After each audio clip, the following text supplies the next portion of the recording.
সম্মানিত ভিউয়ার্স, আসসালামু আলাইকুম। নতুন একটি বাড়ির ডিজাইন দেখাবো। এই বাড়িটি ব্রিক ফাউন্ডেশন দিয়ে একতলা করা হয়েছে। বাড়িটির মধ্যে রয়েছে 4টি বেডরুম, একটি টয়লেট, একটি কিচেন রুম। আপনি যদি নতুন একটি টিন সেট বাড়ি করতে চান, তাহলে টিন সেটের টাকা দিয়ে আপনি চাইলে এভাবে একটি ব্রিক ফাউন্ডেশন দিয়ে একতলা করতে পারবেন। বাড়িটি কিভাবে করবেন, বাড়িটি করতে কী কী মালপত্র লাগবে, কত টাকা হলে এই বাড়িটি করতে পারবেন, সম্পূর্ণ ভিডিওটি দেখলে বুঝতে পারবেন। 4টি রুমের মধ্যে 4টি স্টিলের দরজা ব্যবহার করা হয়েছে। বেলকনির বাম পাশে করা হয়েছে একটি কিচেন রুম, একটি কমন টয়লেট এবং কিচেন রুমের মাঝখানে ছাদে যাওয়ার জন্য একটি সিঁড়ি ব্যবহার করা হয়েছে। এটা হয়েছে বাড়িটির সামনে ডিজাইন। বাড়িটি করা হয়েছে 850 স্কোয়ার ফিট জায়গার মধ্যে। আপনি যদি ব্রিক ফাউন্ডেশন দিয়ে নতুন একটি একতলা বাড়ি করতে চান, তাহলে সম্পূর্ণ ভিডিওটি মনোযোগ সহকারে দেখবেন। এটা হয়েছে বাড়িটির সামনে ডিজাইন। বাড়িটির মেন গেট লোহার গ্রিল দিয়ে করা হয়েছে। আপনি চাইলে এসএস দিয়ে করতে পারবেন। আপনাদের কাছে একটা রিকোয়েস্ট থাকবে, বাড়িটির ডিজাইন ভালো লাগলে একটি লাইক দিয়ে আমাদের চ্যানেল সাবস্ক্রাইব করে রাখবেন। আমাদের চ্যানেলে নিয়মিত বাড়ির ডিজাইন নিয়ে ভিডিও আপলোড হবে। আশা করি আপনাদের কাছে ভালো লাগবে। আপনি যেন বাড়িটি করতে পারেন, আমরা বাড়িটির ড্রয়িং সহ দেখাবো, তাহলে আপনাদের বুঝতে সুবিধা হবে। বাড়িটির মধ্যে ঢুকলে থাকবে একটি ব্যালকনি। 4টি রুমের মধ্যে 4টি স্টিলের দরজা ব্যবহার করা হয়েছে এই বাড়িটির ফ্যামিলির সুবিধার জন্য। আপনি চাইলে 4টি রুমের মধ্যে কাঠের দরজা ব্যবহার করতে পারেন। ব্যালকনির বাম পাশে করা হয়েছে একটি কিচেন রুম, একটি টয়লেট এবং ছাদে যাওয়ার জন্য মাঝখানে একটি সিঁড়ি ব্যবহার করা হয়েছে। এই বাড়িটির ফ্যামিলির সুবিধার জন্য বাড়িটির ডিজাইন এইভাবে করা হয়েছে। আপনার কাছে বাড়িটির ডিজাইন কেমন লাগছে অবশ্যই কমেন্ট করবেন। এইখানে করা হয়েছে প্রথম বেডরুম। আজকের ভিডিওতে সম্পূর্ণ মালামাল ক্রস দিয়ে দিব। এটা হচ্ছে প্রথম রুমের ভিতরের ডিজাইন। এই রুমের দৈর্ঘ্য হচ্ছে 12 ফিট এবং প্রস্থ 12 ফিট। বাড়িটির ফ্লোরের মধ্যে কোনো টাইলস করা হয়নি, সেখানে সিমেন্টের মাধ্যমে নেট ফিনিশিং করা হয়েছে। 4টি রুমের সামনে 7 ফিট উপরে একটি শেল করা হয়েছে জিনিসপত্র রাখার জন্য। বাড়িটির মধ্যে স্টিলের দরজা ব্যবহার করা হয়েছে, সেটা আপনারা দেখতেই পারছেন। এই বাড়িটির ফ্যামিলির সুবিধার জন্য বেলকনির বাম পাশে একটি ছাদে যাওয়ার জন্য সিঁড়ি ব্যবহার করা হয়েছে এবং সিঁড়ির নিচে একটি কিচেন রুম করা হয়েছে। টয়লেটের কাজ এখনও সম্পূর্ণ কমপ্লিট হয়নি, সেটা আপনারা দেখতে পারছেন। বাড়িটির মেন গেট লোহার গ্রিল দিয়ে করা হয়েছে। আপনি চাইলে এসএস দিয়ে করতে পারবেন। বাড়িটির ভিতরে বাড়িটির ফ্যামিলি ঢুকে গেছে, যার কারণে আমরা বাকি রুমগুলা দেখাচ্ছি না। আপনি যেন বাড়িটি করতে পারেন, আমরা এখন দেখে নিব বাড়িটির ড্রয়িং কিভাবে করা হয়েছে।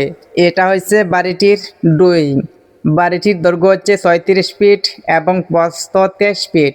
বাড়িটির মধ্যে রয়েছে 4টি বেডরুম, একটি টয়লেট, একটি কিচেন রুম এবং রয়েছে একটি ব্যালকনি। বাড়িটি করা হয়েছে 850 স্কোয়ার ফিট জায়গার মধ্যে। বাড়িটির মধ্যে ঢুকলে থাকবে একটি ব্যালকনি। ব্যালকনির দৈর্ঘ্য হচ্ছে 16 ফিট এবং প্রস্থ 6 ফিট 6 ইঞ্চি।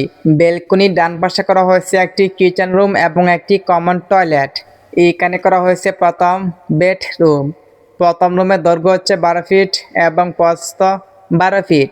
বাড়িটির মাঝখানে করা হয়েছে দ্বিতীয় বেডরুম। দ্বিতীয় রুমের দৈর্ঘ্য হচ্ছে 12 ফিট এবং প্রস্থ 12 ফিট। একেবারে কর্নারে করা হয়েছে তৃতীয় বেডরুম।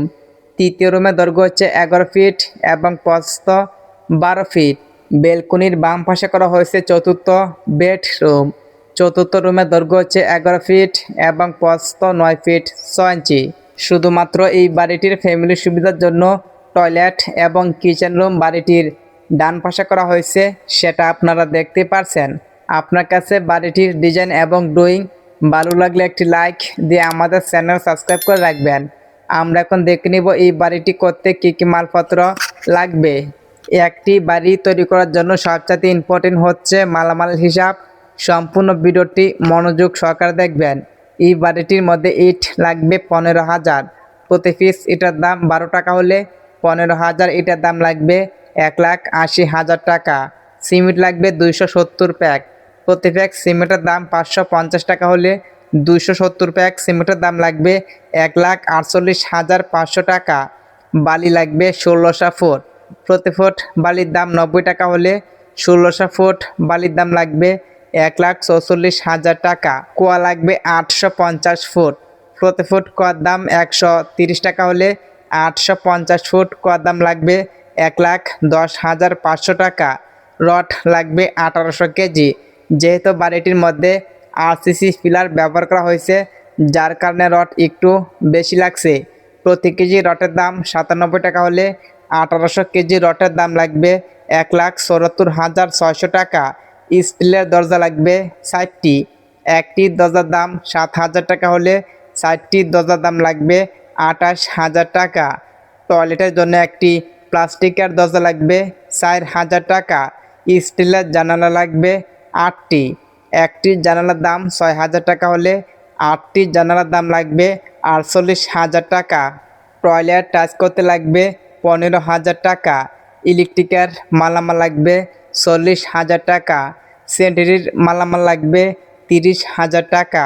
এই বাড়িটি রং করতে লাগবে 30,000 টাকা। বাড়িটির মেন গেট এবং বেলকনি দুই পাশের গ্রিল সহ লাগবে 25,000 টাকা। সম্পূর্ণ বাড়িটি তৈরি করতে রাজ মিস্ত্রি বেতন লাগবে 2,30,000 টাকা। ইলেকট্রিক মিস্ত্রি বেতন লাগবে 12,000 টাকা। স্যানিটারি মিস্ত্রি বেতন লাগবে 7,000 টাকা। টাইলস মিস্ত্রি বেতন লাগবে 5,000 টাকা। রং মিস্ত্রি বেতন লাগবে 12,000 টাকা।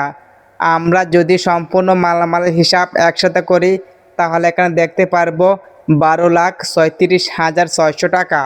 এরকম বাজেট হলে আপনি এরকম একটি ব্রিক ফাউন্ডেশন দিয়ে একতলা করতে পারবেন। বাড়িটির মধ্যে আরও কিছু টুকটাক জিনিসপত্র লাগবে, সেটা আপনারা নিয়ে নেবেন। আপনাদের জায়গা অনুযায়ী ইট বালু সিমেন্ট একটু কম বেশি হতে পারে, সেটা দেখে নেবেন। বালু কন্ট্রাক্টর অথবা অভিজ্ঞ মিস্ত্রির সাথে পরামর্শ করে বাড়ির কাজ ধরবেন। বাড়ির কাজ ধরার সময় অথবা মালপত্র কেনার সময় জিনিসপত্রের দাম যাচাই বাছাই করে নেবেন। এক এক জায়গায় এক এক রকম জিনিসপত্রের দাম হতে পারে। অবশ্যই আপনি মালপত্র কেনার সময় জিনিসপত্রের দাম যাচাই বাছাই করে নেবেন। আপনাদের বন্ধু বান্ধব কিংবা আত্মীয় স্বজন যদি এভাবে একটি ব্রিক ফাউন্ডেশন দিয়ে একতলা বাড়ি করতে চায় তাদেরকে ভিডিওটি শেয়ার করে দেখার সুযোগ করে দিবেন। তাছাড়া আপনারা কয় রুমের বাড়ি করতে চান অবশ্যই কমেন্ট করবেন। আপনাদের কমেন্টের উপরে ভিত্তি করে আমরা নতুন নতুন ভিডিও নিয়ে আসব। আজকের মতন বিদায় নিচ্ছি, দেখা হবে নেক্সট ভিডিওতে। সবাই আমাদের সাথেই থাকবেন।